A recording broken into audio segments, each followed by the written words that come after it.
Welcome to my channel. இவரை பற்றி video போடால எனக்கு வந்து நிறைய கமெண்ட், எதிர்ப்பு கமெண்ட் நிறைய வருது. இப்போ எதை பற்றி சொல்ல போகிறேன்னா, நேற்று என்னமோ அந்த கத்தாழை செந்தில் சொல்லிங்க சுயமாக சிந்திங்க அப்படின்னு சொல்லி ஒரு வீடியோ போட்டிருந்தாரு. இப்போ வந்து அவருக்கு தான் இந்த பதிவு.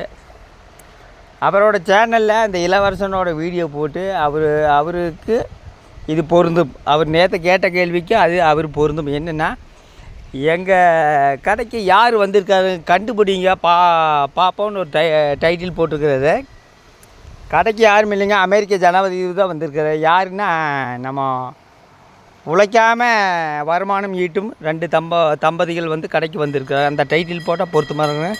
கடைக்கு யார் வந்திருக்காங்க கண்டுபிடிங்க பார்க்கலாங்கிற டைட்டிலுக்கு முன்னாடி அவங்களுக்கு ஒரு பதிவு தான்.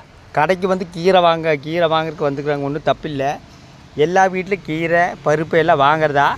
அது வந்து எல்லா வீட்லேயும் வந்து ஒரு ஹஸ்பண்ட் ஒய்ஃபு ஒன்றா ஒய்ஃப் வேலைக்கு போனால் அந்த உழைச்சி வாங்குகிற காசில் ஒரு தனி சுகம். இவங்க 2 பேரும் மக்களோட வரி பணத்தில் தான் இது வாங்குறாங்க. அதையும் வந்து இவர் கடைக்கு யார் வந்திருக்கிறாங்க கண்டுபிடிங்க அப்படிங்கிறாரு. கண்டுபிடிக்கிறதுக்கு இவர் யாராச்சும் சொல்லுங்கள். ஒன்று வந்து பிஸ்னஸில் சிறந்து விளங்கின ஆளாந்தால் கண்டுபிடிக்கலாம். 2வது விவசாயத்தில் புரட்சி பண்ணி யாராச்சும் இருந்தால் கண்டுபிடிக்கலாம். இவங்களை ஈஸியாக கண்டுபிடிக்கல. என்னென்னா, வீட்டுக்குள்ளே சண்டை பிடிச்சி வீடியோ போடுறது, அப்புறம் பார்த்திங்கன்னா இவர் யாராவது கெட்ட வார்த்தையில் திட்டி பேசின வீடியோ போடுறது, அது எல்லா பக்கம் பரவி இருப்போம். இவர் கண்டுபிடிக்கிறதுக்கு என்ன இருக்குது? இல்லை, இந்த 2 பேர்த்த கண்டுபிடிக்கிறதுக்கு என்ன? அதையும் வந்து இவர் பெருமையாக வேறு போட்டுருக்கிறாரு. நான் அவரை வந்து குறை சொல்ல விரும்பலை. அவருக்கு வியூஸ் அடுத்தவங்களோட வீடியோ போட்டு வியூஸ் பண்ணி இப்போது இவரோட சேனலில் அவர் பற்றி வீடியோ போட்டனால வியூஸ் போயிருக்குது. என்னை சொன்ன கமெண்டர்ஸ்க்கு அங்கேயும் போய் சொல்லுங்கள். என்னை சொன்னீங்களேங்க, இவரை பற்றியே பேசிகிட்டு இருக்கிறீங்களே அப்படின்னு சொன்னாங்க. அது அவருக்கும் சொல்லுங்கள்.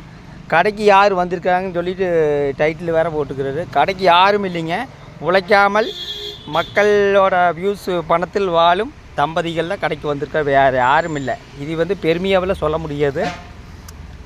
அதாவது நம்ம ஒவ்வொரு குடும்பத்திலும் ஒரு சின்ன ஒரு முட்டாய் வாங்குறாமல் தான் நம்ம உழைப்பை வச்சு தான் வாங்குவோம். ஆனால் இவங்க அப்படி கிடையாது. உழைக்காமல், அதாவது சமூக வலைதளத்தில் வருமானத்தை எதிர்நோக்கி கொண்டிருக்கும் தம்பதிகள்னால் இவங்க 2 பேர் தான். திருப்பி ஏன் வந்து இவங்களை சொல்கிறேன்னா, இவங்க வந்து பெருமையாக பேசுகிறாங்க.